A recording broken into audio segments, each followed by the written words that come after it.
So the other day, I did the top 10 reasons why living in your car rocks, why it's good. In this video, I'm going to give you 10 reasons why living in your car sucks, why it's bad. Because like everything in life, there's the good and the bad, the pro and the con. There's nothing in life that has 100% good. And so we're always trying to figure out what works best, because that's how you live your best life. No such thing as a perfect life. So let's get into 10 reasons why living in your car sucks. I've lived in my car for the past 4 years. I lived in a house for 15, so I have experience in both. The number one reason living in your car sucks is you have no fixed place to go at the end of the day. At the end of the day, where people are getting off of work or coming back from being out all day, they go to their home, their sanctuary. And as much as I complain about how I hate owning property and how I hate maintaining a house, I will say the value is a home is your sanctuary. And at the end of the day, to be able to come home to a fixed area that you know is just for you. It's not a campground where you're going to have noisy neighbors. It's not a Walmart parking lot. It's your home. And there's something to be said for that. So the number one reason living in your car sucks, you don't have that. You got a car. No insulation. You just got windows and you're parking at a campground, Walmart, or a truck stop. And that's a negative. Okay. The number two reason living in your car sucks is you have no temperature control. The worst part about living in your car is at the height of the summer or the depths of the winter.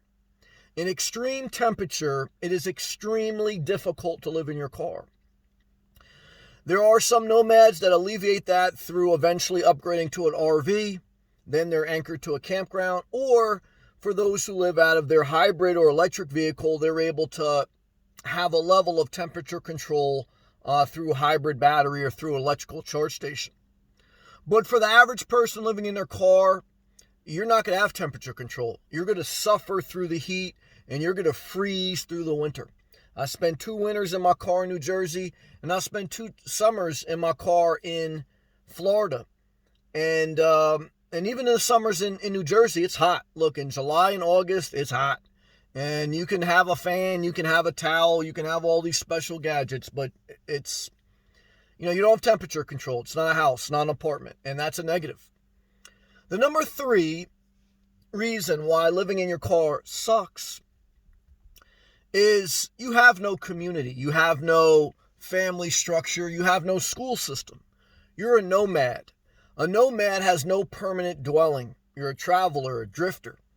And certainly there's things like the RTR or get-togethers for nomads, but you're not going back to one area every day. And even though I'm an introvert, there is some value in being in a community, in being around family. If you're raising a family, being around a school system. So you lose that when you live out of your car. Number 4, no retirement plan. Now, you may have a retirement plan with your 401k, with your pension or Social Security, but living in your car is not a retirement plan. Certainly you can do it into your 70s, but do I think anyone lives in their car in their 80s? I haven't seen it. Even in their 60s or 70s, it's rare. Look, living in your car is rare even when you're middle-aged like me, but it's especially rare to be in your 80s and living in your car. So that's something you have to think about as far as your retirement plan, because living in your car, it's not really a retirement plan. I mean, and it's a negative. We have to be honest. That sucks. Okay. Number 5, no privacy. Okay. You see my windows, and even if you have them tinted, guys, you're out in the public, you're driving, you're dealing with road rage, you're dealing with Starbucks, Planet Fitness. You get shared resources from public outlets, such as the gym, such as Starbucks, such as driving around, and you don't have the level of privacy that you have when you live in an apartment or house. And that's what makes, or one of the things that makes living in your car suck. Okay. Number 6, no sex. Okay. So guys, look, and maybe some girls, if you're living in your car, you're not really going to be getting sex unless you're dating a prostitute. And then you're going to go to a hotel. But like, I think you've accepted, if you live in your car, you're not picking up people. Unless you're an odd, hot chick that has a mental issue and you do a YouTube channel because you get all the destitute men going their own way come tip you. Outside of that, you're not going to have sex. Guys, you're living in a car. I mean, who wants to come back to a car and make out? Not too many people. So you have to, you have to understand that, look, guys, and some girls, your sex days are done, okay, unless you're going to pay for it. Because how are you going to tell someone you live in a car, and how are they going to accept it, and then how are they going to get with you? Not likely. Number 7, no career.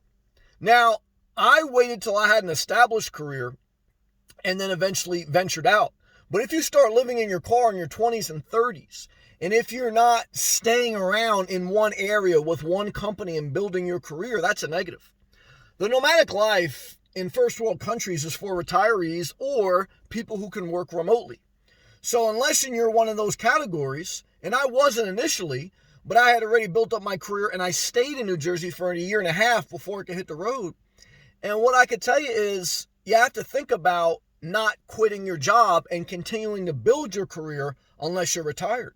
And to stay in one area and to survive the different seasons, because we already talked about you don't have temperature control, that makes living in your car suck because, you're not going to get the benefits of the nomadic life, and you still want the benefits of a career. So, that can suck. 8, you could get depressed because you're an outcast of society. You're 1% of society. 99% of society is not homeless. You are 1% of society that is homeless. You're a nomad. There's a difference between being a destitute homeless person and a nomad living out of their vehicle. But you're still in that 1% category where you don't live in an apartment or house. You live in a vehicle. And that's still 1% of society. Even if you're financially healthy and you're not addicted to drugs or whatever. And just being that outcast could make you depressed or make you disconnect from society in an unhealthy way. And that can suck. 9, limited comfort. Guys, you don't have a lazy boy. You don't have a sectional couch. You don't have all the comforts and conveniences of an apartment or house. What you have is what you see, okay? A vehicle with a chair and no place to stand up. And look, I'm not saying it's not comfortable for me and I don't make it work, but it's not as comfortable, okay, as a house or an apartment. Number 10, the final reason why living in your car sucks. You get burnt out. After the initial excitement of cutting ties with the conforming life and hitting the road and being this quote-unquote free bird, you get burnt out on the road. Whether it's because you saw what you wanted to see, whether it's because everything, even a fun life, becomes monotonous, whether it's because you get tired of constantly moving, or whether it's because you just feel like a drifter and you need to be centered and you need to add some stability to your life. There's something that happens months and years into this lifestyle that very few people can endure and go past and maintain a healthy life, and that it's a burnout.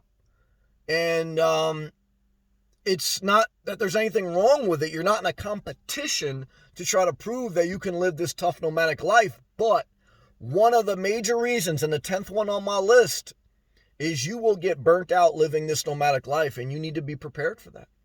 Okay. So I hope my videos provide you some insight, okay, and they inform you, they inspire you, they motivate you, or they just entertain you. And I thank you for watching. I thank my members for supporting the channel. If you'd like to be a member, click that blue join button. You'll get unlimited access to all my live feeds, custom badge, custom emoji. Click that thumbs up. Check out my playlist that talks about the nomadic life and a variety of topics that I have gone through and I like to share about. And I thank you for watching. Gratitude to all those who made it to this point in the video. Thank you very much. Have a great day. Do the best you can. Remember, everything in life changes. So there's no shame in changing, and you do better when you count the cost of something before you embark on it. Plan, prepare, and research before you pull the trigger so that you manage your expectations and that you're just mitigating some risk and more prepared. All right? Peace. See you in the next one.